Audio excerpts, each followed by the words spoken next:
النووي أن الله يعلي درجاتهم في الجنة ويعيد علينا من بركاتهم وأسرارهم وعلومهم في الدين والدنيا والآخرة. لهم الفاتحة.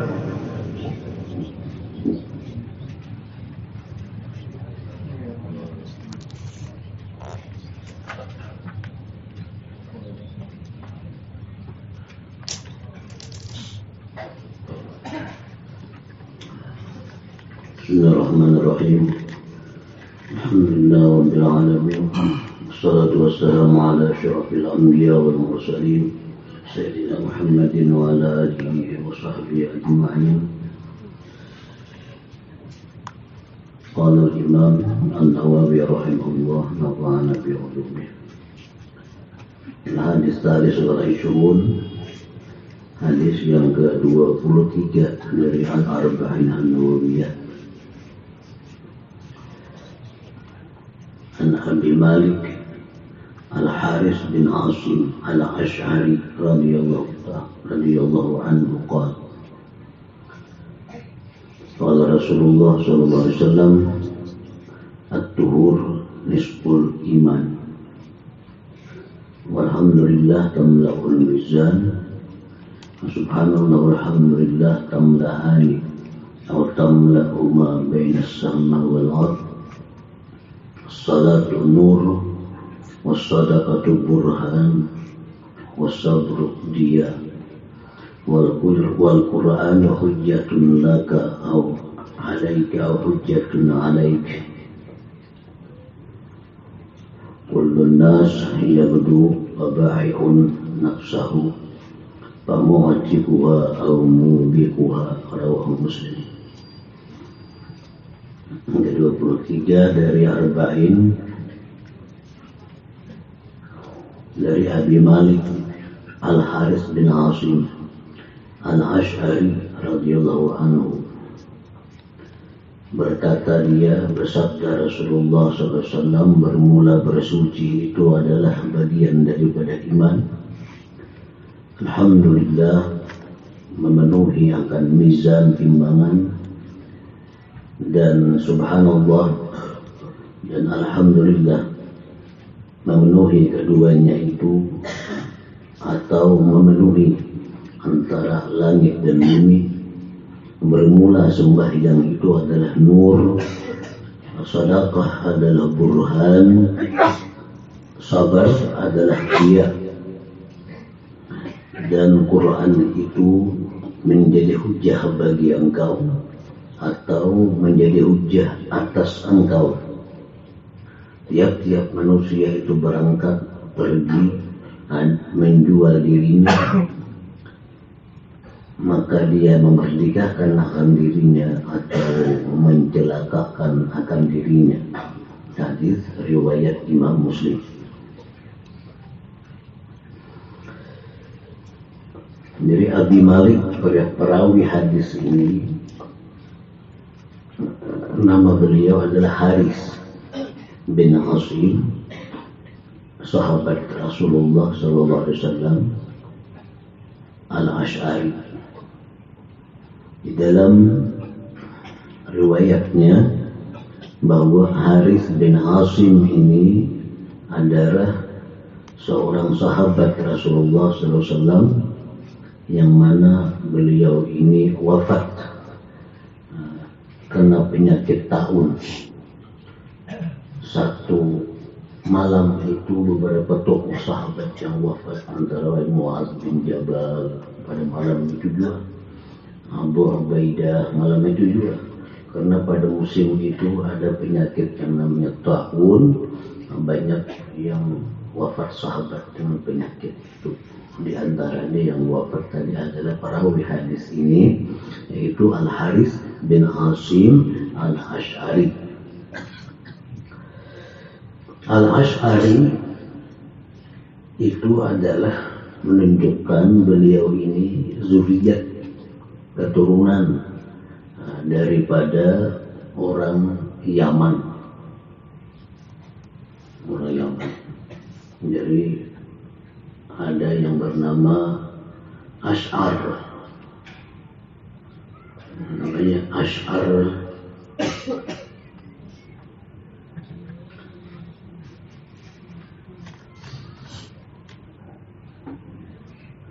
bin Hazib. Zuriatnya itu disebut dengan Asy'ari.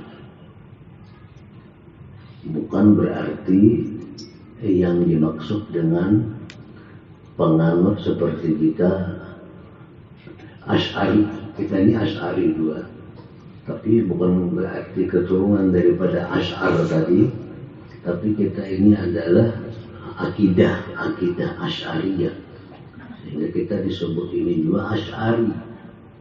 Nah, kita ini disebut Asy'ari karena kita ini memakai cara bertauhid Asy'ari. Semacam fikih kita Syafi'i karena mengikut cara beramal fikih seperti Imam Syafi'i. Ahlussunnah wal Jamaah, nah kita ketahui adalah orang-orang yang bermazhab di antara mazhab yang empat, Syafi'iyah, Malikiyah, atau Hanafiyah, atau Hambali. Nah, itu di bidang fikihnya. Tauhidnya memakai Asy'ari atau Maturidi.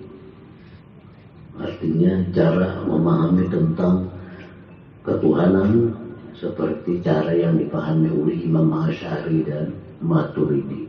Itu dua tokoh yang hidup satu masa namun berbeda tempat. Satu di daerah Uzbekistan sana, Maturidi. Satu lagi di daerah Mesir, itu Asy'ari. Kita ini adalah Asy'ari. Ahlussunnah itu hanya ada mengenal dua, Asy'ari atau Maturidi. Kalau fikihnya antara empat itu. Nah, itu yang beredar saat ini. Jadi Asy'ari yang merawikan hadis ini bukan Asy'ari pengikut mazhab Asy'ari, bukan. Ini Asy'ari artinya keturunan daripada Asy'ari yang hidup di zaman dahulu kala di Yaman sana yang bernama Asy'ar. Keturunan itu disebut Asy'ari. Nah, sahabat Nabi seperti ada Abu Musa al-Asy'ari, ada Abu Burdah al-Asy'ari, banyak orang-orang Asy'ari yang masuk Islam. Nah, dari keturunan Nabi, dari sahabat Nabi Abu Musa al-Asy'ari, nah, disitulah lahir Imam Ali bin Ismail al-Asy'ari.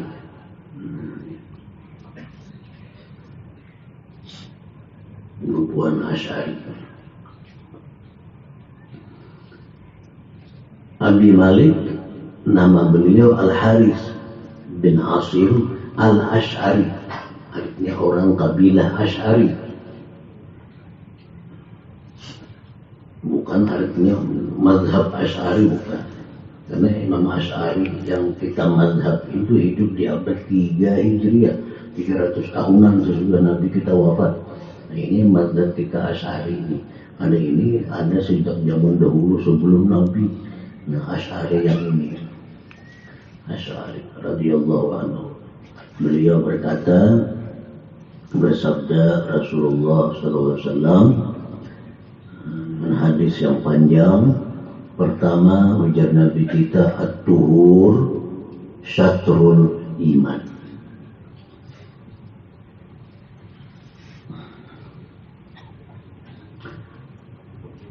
At-tuhur, satu bahasanya bersuci adalah bagian daripada iman.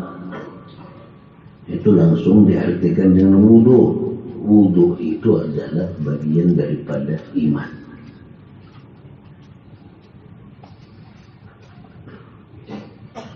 Di mana hubungannya antara wudu bagian dari iman? Iman terdiri daripada 6 rukun iman. Iman terdiri dari 6 rukun iman: beriman kepada Allah, beriman kepada malaikat, beriman kepada kitab, beriman kepada nabi-nabi, enam rukun iman. Kalau orang sudah ada iman di dalam hatinya, ada iman dalam hatinya, maka dia akan Islam, melaksanakan sholat. Iman semua, iman itu urusan hati hendaknya. Islam adalah zahir, mengucap dua kalimat syahadat itu kan zahir, diucap. Melaksanakan sholat Islam, puasa Islam, bayar zakat Islam, itu zahir. Di antaranya salat itu Islam. Nah, jadi salat ini bagian daripada iman. Rukun Islam tapi bagian daripada iman. Iman yang di dalam hati. Dan salat itu Islam bagian daripada zahir. Nah, wudu itu bagian daripada syarat salat.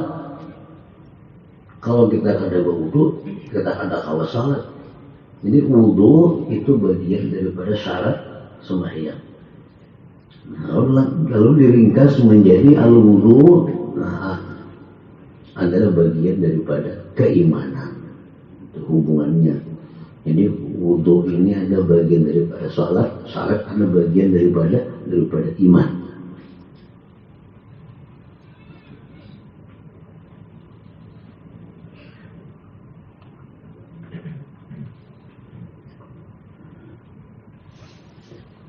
Rasulullah SAW bersabda dalam hadis yang diriwayatkan oleh Imam Al-Baihaqi, apa ajar Nabi kita, beliau bersabda kepada khadam masjid Anas bin Malik.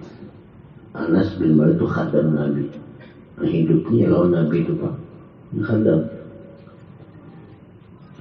Ajar Nabi, ya Anas, ini istata'ta antakuna abadan ala wudu'in taf'al. Jika engkau puasa selalu berwudu, lakukan. Ini diamalkan oleh orang dahulu guru kita. Batal wudu berwudu, batal wudu berwudu. Melakukan anak sembahyang. Orang ngambil sembahyang hanya berwudu, itu orang penguliran itu. Berarti selalu bahagia sajalah. Nabi kita menyuruh pembantu sidin menikam kawah dia Nabi, yang selalu batal ala kasihnya wudu. Walaupun kada hendak napa-napa, walaupun rahatan berjual beli, rahatan bekerja, bila berwudu, bila batal, bawa dia berwudu. Wudu. Nawa itu wudu. Nah, itu lama para baginya penting para babah ini, para penuntut ilmu, para santri itu diamalkan betul. Nah, jadi bila batal itu wudu.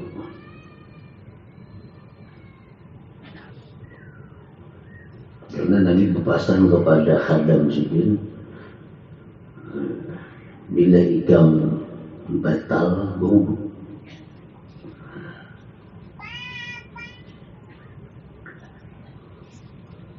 Lagi bini bang kayak apa aja, lagi bini kan bapak sama ibu, apalagi sudah Tuhan apalagi bagiannya anak kuring, bagiannya penting berwudu itu.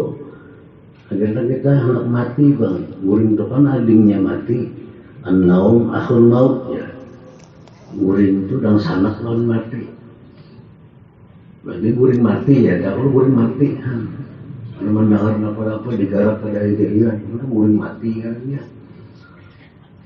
Jadi penting benar berwudu ini. Ini stata'ta antakuna abadan ala wudu'in taf'al ya Nabi. Hai Anas, amun ikam kawah selamanya dalam wudu, lakukan. Walaupun kada hendak sembahyang, kada hendak mengaji, hendak berusaha, hendak beraktivitas, wudu bila batal. Lalu apa yang Nabi lagi? Fa inna malakal maut idza qabala ruhal abdi huwa ala wudu'in kutibat lahu syahadah.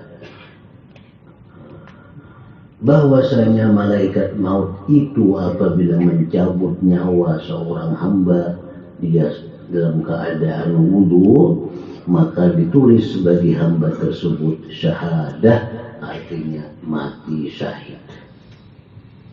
Orang yang mati dalam keadaan suci itu ditulis dia sebagai orang yang mati syahid. Hadis riwayat Imam Al-Baihaqi. Hadis ini dhaif dari sisi lafzinya, tapi sahih daripada sisi maknanya.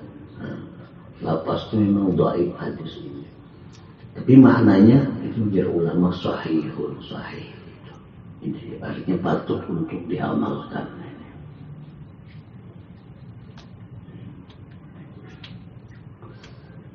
Memang kalau kita selalu suci, itu banyak menjaga tubuh kita daripada perkara-perkara yang kada bagus. Kalau kita dalam keadaan suci. Sebagian orang arif berkata, man dawama ala wudu akramahullah bikaramat. Orang yang selalu mengekalkan wudu itu, Allah memuliakan dia dengan beberapa kemuliaan. Ini sebagai motivasi kita. Motivasi ini pendorong kita untuk mengamalkan.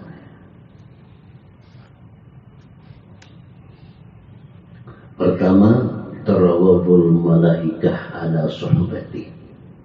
Malaikat rahmat maksudnya itu ketujuh mengawali orang berwudu tuh. Selama kita kada batal, banyak malaikat rahmat di sekeliling kita mengawali kita. Begitu kita batal, jauhan hantu orang berat, jin kah, syaitan kah. Bedanya jin lawan syaitan. Syaitan itu jin-jin nakal. Jin-jin nakal itu syaitan. Ada jin bukan nakal, jin biasa aja. Tapi ada yang syaitan mengajak kita maksiat. Nah, itu ada syaitan, jin juga. Apabila kita berwudu itu, malaikat nambah parah kita, mengawali kita, jin lebih jauh.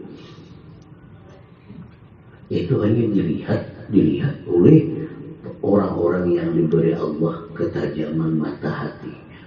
Melihat itu, oh ini orang berwudu nih, tahu benarnya, ini berwudu. Kenapa? Karena yang berwudu dikelilingi oleh malaikat. Malaikat itu dimisalkan dengan cahaya. Kalau jin setan itu dengan kegelapan, diumpamakan dengan kegelapan. Orang yang mata hatinya diberi Allah kelebihan, dia melihat. Orang yang berwudu itu dikelilingi oleh cahaya. Yang berwudu itu yang ada setan, itu bisa kelilingnya ada. Kelilingnya hendak baca kitab, hendak mengaji, menuntut ilmu. Ini sangat diperlukan dukungan malaikat di sekeliling kita. Harus berwudu kita.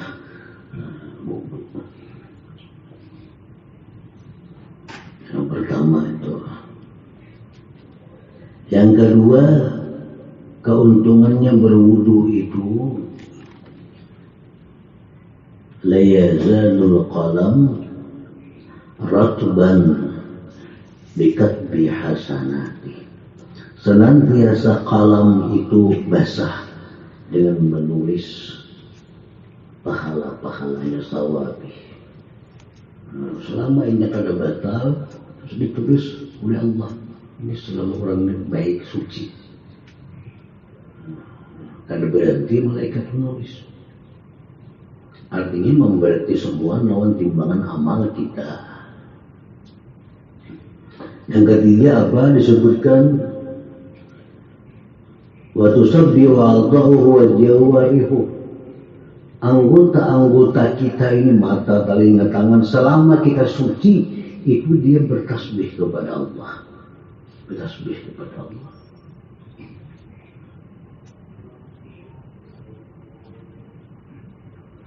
Nah, keempat, idza nama ba'athahullah ilaihi malaikatan yahfazunahu min syarri tsaqalain.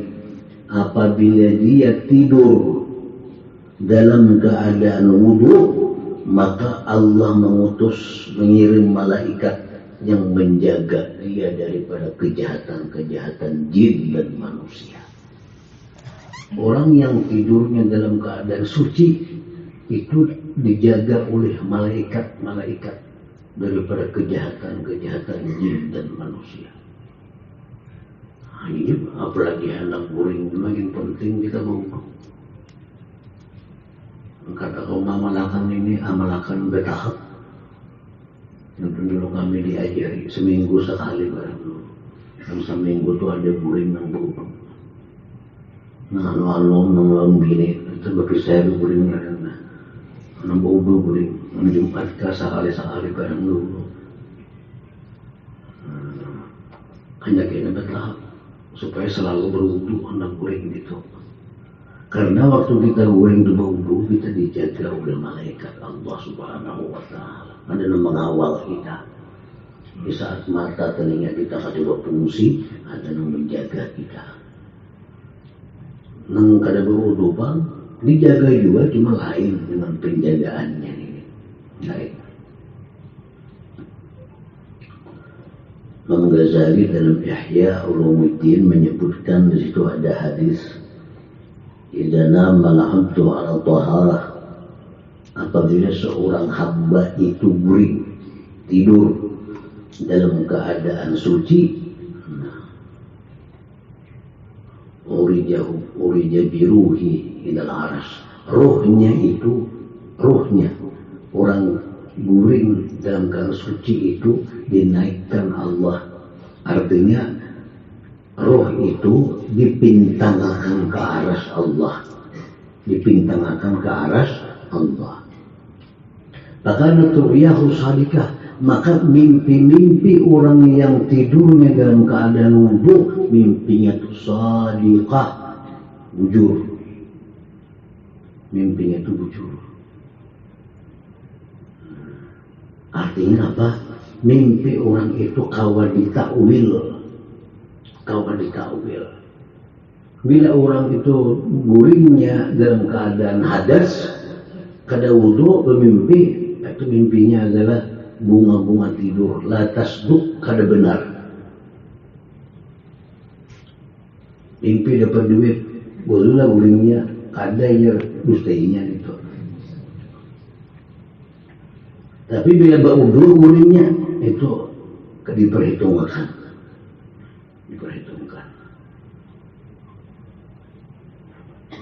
Cuma mimpi ini kada akan bisa membaca sebuah mimpi kalau ada orang-orang yang diberi Allah ilmu takbir mimpi, seperti Imam Ibnu Sirin, seperti Imam Abdul Ghani An-Nabulusi yang mengarang kitab Tahbirul Manam tentang takbir mimpi. Itu orang-orang yang diberi Allah kelebihan tentang kemampuan menakbirkan sebuah mimpi. Mimpi itu bisa ditakbir kalau kita guringnya dalam keadaan wudu. Dalam keadaan wudu. Enggak ada wudu, ada tidak gunanya mimpi. Apakah mimpinya? Karena waktu kita guring itu, roh kita itu berbetulan dengan aras Allah. Maka dia melihat di sana tentang keajaiban-keajaiban yang bisa ditakbirkan lewat mimpi.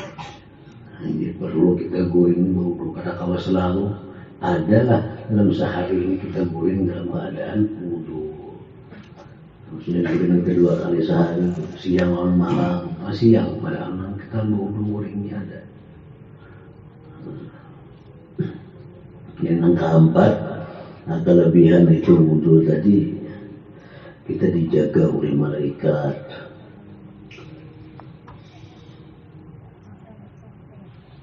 Yang kelima, ini lebih penting lagi, wa yusahhilullah alaihi sakaratil maut.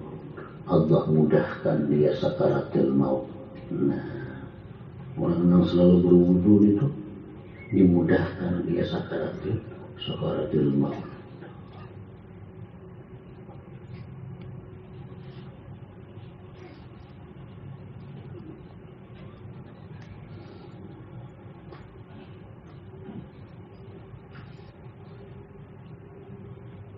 Yang keenam, ayyakuna fi amanillah madama al-wudu, bahwa orang yang berwudu itu selalu disertai keamanan dari Allah Subhanahu wa ta'ala.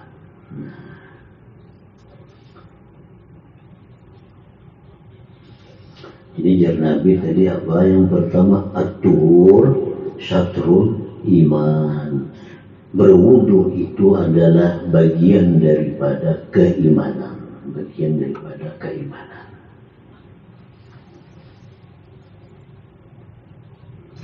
Kemudian sabda Nabi kita sallallahu alaihi wasallam, walhamdulillah, bermula kalimat alhamdulillah itu tamla'ul mizan. Maksudnya apa? Pahalanya itu. Ucapan kita alhamdulillah itu kita dapat pahala asalkan diucapkan itu bilisanihi wa qalbi, dengan lisan dan hatinya. Karena kalau lisan aja itu kada dia atibar, hatinya aja pun kada dia atibar itu. Dan kedua-duanya itu hanya diatibarkan memenuhi timbangan. Satu ucapan kita alhamdulillah dari hati keluar alhamdulillah, itu pahalanya itu memenuhi timbangan amal yang kita akan ditimbang. Soalnya kita ucapkan itu penuh timbangan dengan ucapan itu asal diucapkan dari hati. Dari hati. Oleh ulama fikih banyak hal-hal yang kita dituntut, disunatkan, maksudnya mengucapkan alhamdulillah itu. Habis minum kita disuruh alhamdulillah. Nah, habis makan disuruh kita alhamdulillah. Berpakaian kita disuruh alhamdulillah. Minimal itu. Kalau yang sepanjangnya itu ada alhamdulillah kasani hadza saum, itu sepanjang dia pada apaan itu? Kan mesti berpakaian kita alhamdulillahilladzi kasani hadza saum wa razaqanihi min ghairi haulin minni wala quwwah. Itu maka dah kalian itu handap saja alhamdulillah. Itu pun sudah memenuhi timbangan amal. Habis jual pakaian alhamdulillah.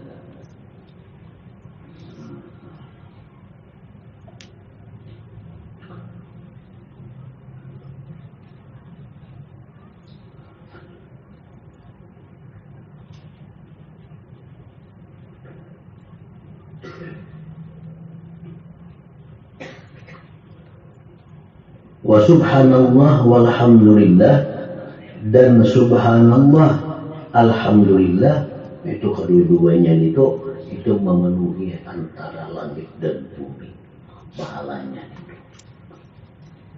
Kita ucap alhamdulillah, kita ucap subhanallah. Nah, ucapan kita yang dua macam itu pahalanya yang Nabi memenuhi langit dan bumi.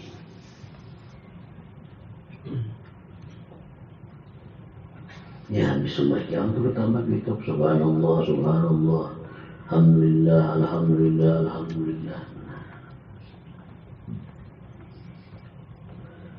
Sedangkan kita mengucap 33, nah itu lain lagi pulang fadilatnya. Kita bujur kawat 33 bersembahyang, itu dapat pahala tambahan lagi lain selain daripada pahala yang ini.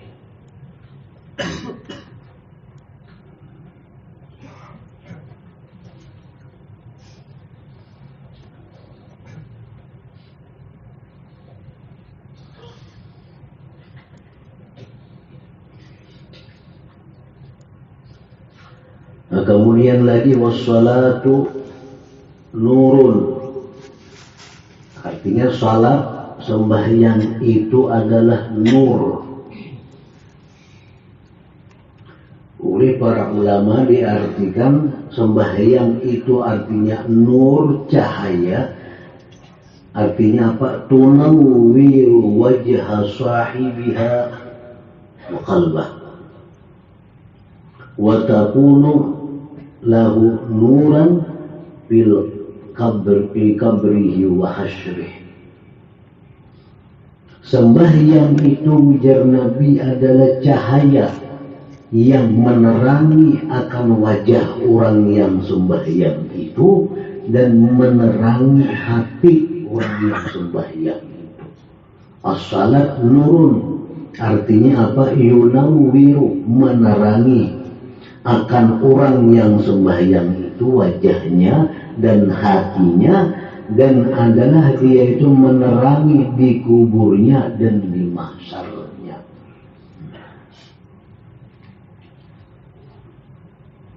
Sembahyang itu umum, biang apa aja, yang sunat duha, sunat witir, qabliyah, ba'diyah, apalagi sembahyang fardu begini. Wasal nur.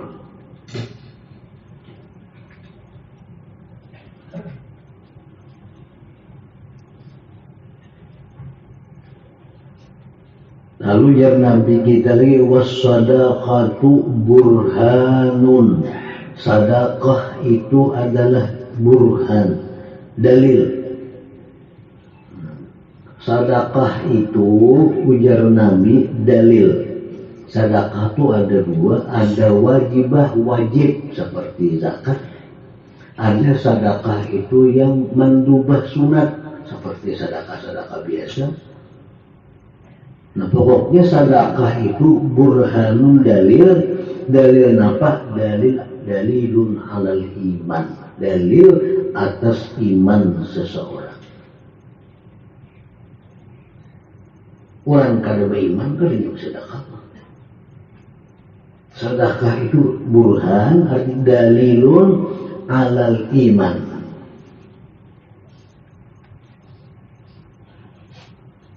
In kana akhrajaha lillahi ta'ala, jika dia mengeluarkan sedekah itu karena Allah subhanahu wa ta'ala.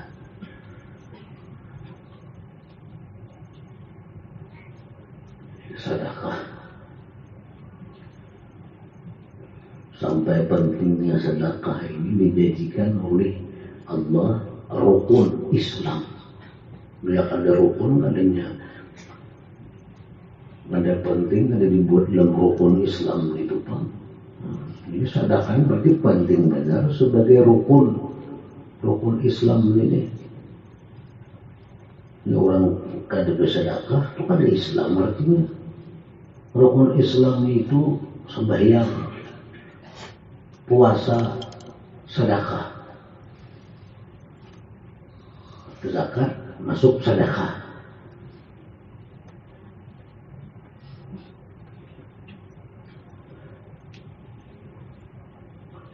Dalam sebuah hadis ada disebutkan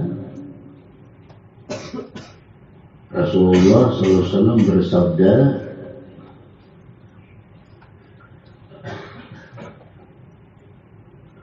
tadarrakul humuma wal humum bis sadaqah, ya Nabi kita. Yakshifillah durrakum wa yansurukum ala ajaikum. Perdapatilah jar Nabi gumum. Apa arti gumum itu? Gumum itu artinya adalah kerisauan yang masa lalu. Kita ada kesedihan karena kita ada mengenang masa lalu. Kalau ke hati kita ada sedih, baru sedekah. Wal humum, kerisauan hati menghadapi masa yang akan datang. Kita masa akan datang menghadapi apa? Kerisauan, obati dengan sedekah. mau bersedekah. Yakshifillah durrakum, niscaya Allah lapangkan, Allah buka kemudaratan kamu.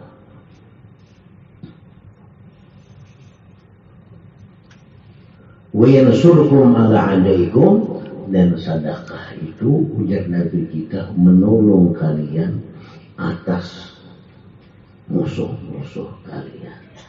Nah, jadi orang-orang dahulu dikisahkan jadi amalan benar bersedekah. Hendak menghadapi musuh buat bersedekah. Sebelumnya tuh hendak berperkara lawan musuh buat bersedekah. Hendak berjihad, hendak berkalahi bersedekah mereka dahulu. Karena orang bersedekah itu akan dapat pertolongan oleh Allah Subhanahu wa Ta'ala. Nah, kita hendak kemana misalnya, kita takutan kalau di jalan-jalan mungkin ada apa ada. Bawa bersedekah sebelum itu amalia para salafin as-salih, para pendahulu kita orang-orang salih dahulu, mereka hendak bepergian enggak, mereka khawatir bawa sebelum bersedekah. Nah, ini Nabi kita yang menyabdakan demikian itu. Hadis rawahul Imam Ad-Dailami. Imam Ad-Dailami yang meriwayatkan ini hadis. Nah, yang disedekahkan itu kullu mutamawwal, tiap-tiapnya ada nilai. Apakah ini sedekah? Kalau sedekah wajib, ngarannya zakat, itu ada ketentuannya sudah. Sedekah sunat dia kayak apa? Setiapnya ada nilai apa sedekahkan. Bukan berduit tapi dia rupiah hidup sedekah itu artinya. Kenapa kan ada nilai diberikan itu sedekah? Nah, itu manfaatnya banyak bersedekah. Itu kita kena merasa bahwa sedekah itu banyak memberikan pertolongan, manfaat kepada kita.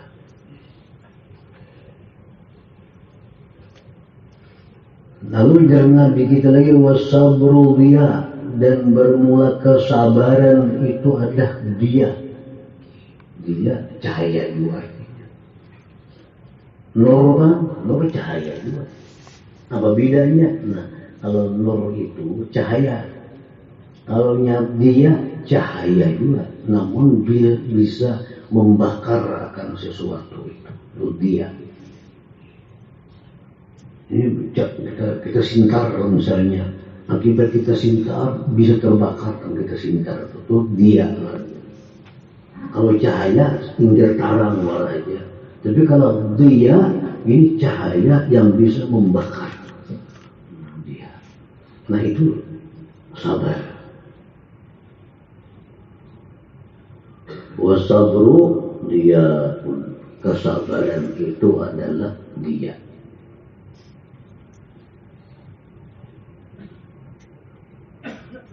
Para ulama mengatakan bahwa hukum sabar ini adalah wajib. Sebagaimana syukur kepada Allah hukumnya adalah wajib.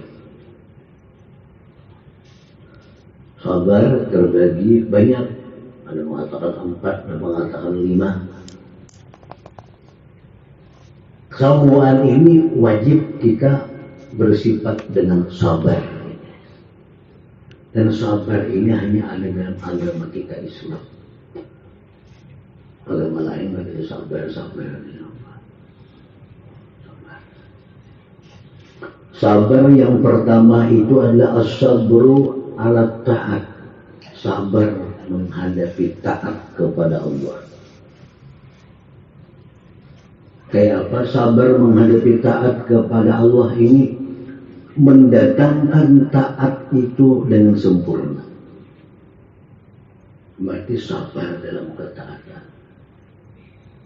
Kita lawan duit ini sayang, kita disuruh mensedekahkan, perlu kesabaran ini.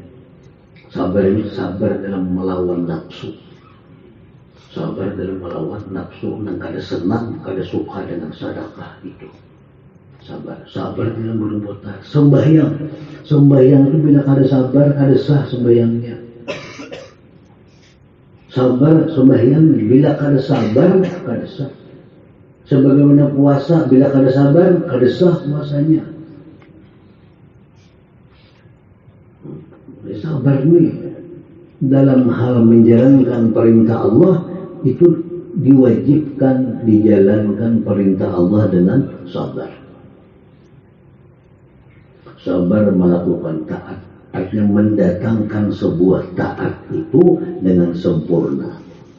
Orang sembahyang ini bila kada sabar nak bancak tuh, nak lakas tuh tuntung. Puasa bila kada sabar nak lakas tuh kalau muka. Bisa kada sampai tengah hari bisa buka ini. Bila kada sabar. Dalam menjalankan taat sabar. Menjalankan zakat perlu sabar. Orang mesti duit 1 miliar. Berapa zakatnya? 25 juta. 1 miliar. Ambil duit 25 juta. Oh, sayangnya membeli 25 juta ini. Jangan lupa sebelum motor bukan sepuhannya. Sampai kan dibagi-bagi duit ini. Nah ini gak ada sabar kalau kita bagi duitnya. Nah padahal menjalankan sebuah ketaatan. Nah ini juga para ulama yang menjelaskan ini. Sabar itu ternyata ada dalam melaksanakan taat kepada Allah. Kita sembahyang tuh membaca Subhana Rabbiyal Azim 3 kali. Sujud kita Subhana Rabbiyal A'la 3 kali. Itu bila kada sabar bisa sekali-sekali ya. Bisa kan juga bacaan. Ada 3 kali kada buku berdua benar-benar apa bacaannya. Itu orang kada sabar. Coba sabar. Subhana Rabbiyal A'la, Subhana Rabbiyal A'la, Subhana Rabbiyal A'la 3 kali. Bila kada sabar ya tadi bisa banyak, bisa kurang pada 3. Jadi dalam menjalankan sebuah taat kepada Allah, sabarnya luar biasa. Nah, apalagi orang berhaji. Wah, bila kada sabar orang berhaji itu tawaf digipa kurang. Ada maringnya pun ini. Datang orang udah tahu siapa meranjah ke seorang. Oh, bila kada sabar tawaf ini. Orang tahu itu perlu kesabaran. Orang berihram perlu kesabaran. Jadi sabar itu ada dalam menjalankan taat kepada Allah. Makanya Nabi kata as-sabru dia itu lebih daripada nur. Nur cahaya, kalau dia cahaya yang bisa membakar dengan apa yang disinarinya itu. Kayak orang malas dan hijau itu dia itu tuh bisa membakar itu awak. Mesin terreka kan membakar itu nur. Dia kan las-lasan hijau itu tarang hijau kan awak angin awak itu. Nah itu dia. Iya. Nah itu sabar. Sabar dalam menjalankan taat. Yang kedua, as-sabru ala tarkil muharramat, sabar dalam hal meninggalkan yang diharamkan Allah. Sabar dalam meninggalkan yang dilarang Allah. Ya Tuhan, ini kada boleh. Ini kada boleh. Ini kada boleh. Maka kapingin pa na seorang itu. Kapingin. Karena ini menguntungkan. Karena ini nyaman. Karena ini ramai. Nah, itu perlu sabar. Duit ada, awak sihat, kesempatan ada, tapi maksiat, wah ini perlu sabar. Nah, ini sabar dalam hal meninggalkan yang dilarang oleh Allah. Nah, di situ ada juga yang namanya sabar tadi. Menghadapi maksiat ini bila kada sabar, terlaksana tuh maksiat itu. Bila kita ada sabar dalam diri kita, maksiat tuh kayak apapun untungnya, kayak apapun raminya, bila maksiat sabar. Maka ini Quran itu ada gampang-gampang. Innallaha ma'as sabirin. Allah itu bersama orang-orang sabar. Makanya kalau Tuhan bersama itu, bersama orang hebat, kenapa? Tahu 4 jiwa hebat kita. Bersama orang kaya kan tahu 4 jiwa kita kaya. Allah tuh maha hebat, Allah tuh maha kaya. Kalau innallah ma'as sabirin, Allah bersama orang-orang sabar, semua anaknya situ. Semuanya. Nah, cuma sabar aja. Sabar menjalankan taat, hakun hanya bangun malam dingin, malas. Tapi nangaran suruhan Tuhan, meminal laili fatahajjat nafilatan lak, malam itu tahajud ya Tuhan, walaupun itu sunat. Asa ayat yab'asaka rabbuka maqaman mahmuda.